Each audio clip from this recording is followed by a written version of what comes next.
My name is Kristen Dooley. I'm one of the pastors here at Anthem House, and today we're going to take a minute to learn the Discipleship Square. The Discipleship Square is one of my favorite tools to use because there's a process to understanding transformation. Romans 12:1 says, "Do not conform any longer to the patterns of this world, yet be transformed by the renewing of your mind." It takes time to be transformed in renewal. And if you've ever tried a diet, you've ever tried a workout program, you know that you don't go the first time and become the person that you're trying to become in the long run. It is a process for that transformation to take place. And to understand the Discipleship Square is to better understand the process of transformation that God invites us into. So I'm going to walk you through this really quickly and give you a really practical example of my husband Dave teaching our kids, our two girls, to cut the grass. So it looks like this. In D1, on level 1, the girls are unconsciously incompetent. So basically what this means is they don't know what they don't know. So they've watched their dad for 5 or 6 years cut the grass. They've seen him ride the mower. It looks fun. It looks exciting. They've not noticed the bumps. They've not ever experienced what it feels to hold the wheel. They've never had to actually turn the lawnmower. And so they're unconsciously incompetent. To them, they've only just observed what it looks like to cut the grass. So they don't know what they don't know. This happens in our faith. When we come into a new place with the Lord, when we come into a new ministry, when we partner with people that are doing something ahead of us, we don't know what we don't know. We've never experienced it before, and so we've only ever observed it. And as observers, we don't actually understand what we're about to get ourselves into. And so we are unconsciously incompetent. Coming over here into D2, we've spent some time in the thing. We've spent some time in the ministry.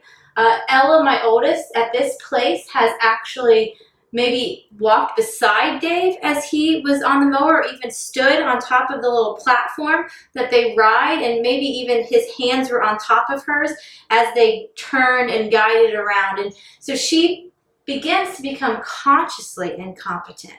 So what happens in this place is we recognize what we don't know.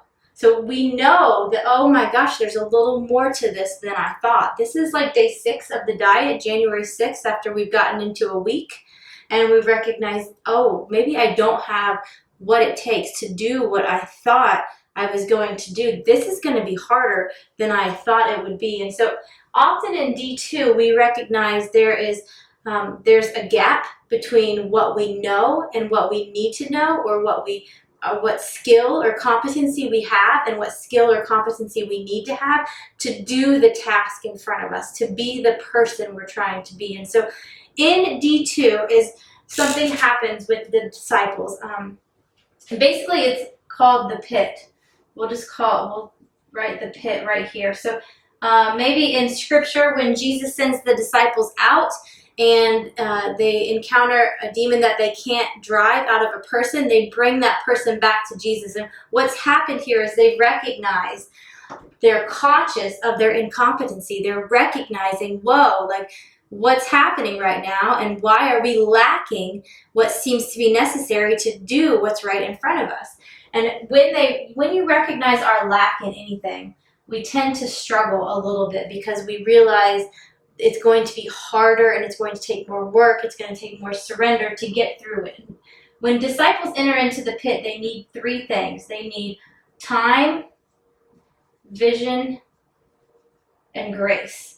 So me, as a discipler, with a disciple that I have just recognized that they've just gone into the pit, they've just realized that it's not as easy as they thought it was going to be, and they're actually going to have to put some work, or maybe a little more work, into what they were trying to do. And the best thing I can do for someone while they're in the pit is not give up on them. It's not think that they don't have what it takes, because the reality is they don't have what it takes, but they have Jesus, and so he's going to give them what it takes, but we've got to help them press in long enough to receive that transformation.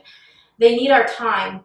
We have to make ourselves available. We have to recast the vision, remind them of what they were so excited about up here. And we have to give them lots of grace, because the first time Ella steps on that mower and she begins to turn it on her own, she's just not going to do it as well as my husband would do it. She's just going to mess up here or there. She's going to miss a patch.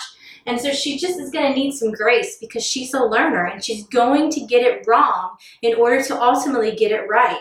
So something really great happens on the other side of D2. When we come out of this pit, something has been formed in us.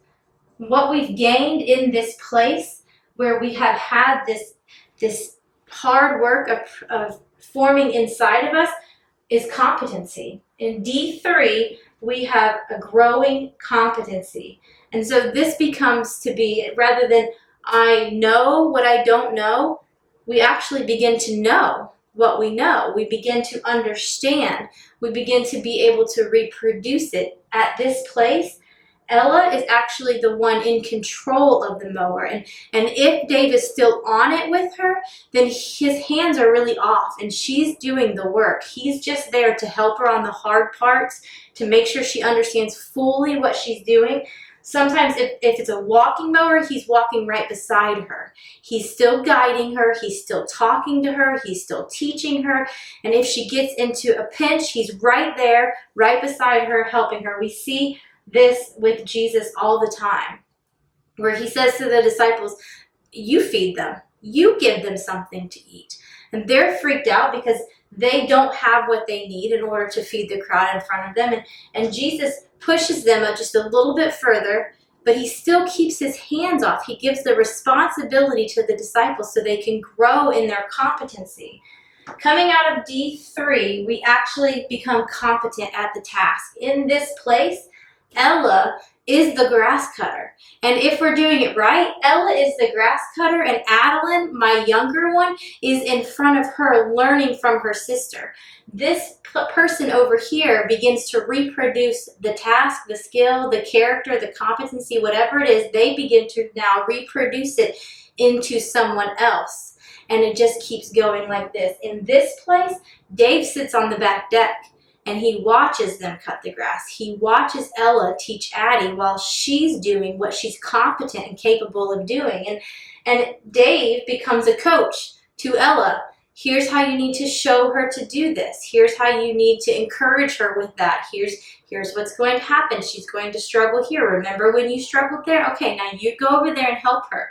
And so we just begin to do this over and over and over again. In our faith and in our spiritual rhythms with each other and with the Father, if we can recognize what he's inviting us into and find the people ahead of us that already know how to do this, we can partner with them and walk through these phases until something that we don't know much about begins to become something that we have a new competency for. And we can not only have that for ourselves, but we can reproduce it, because that's what the kingdom does. We reproduce, we multiply, we take what we have and we teach it to the people that are right behind us learning the same thing. So that is the discipleship square.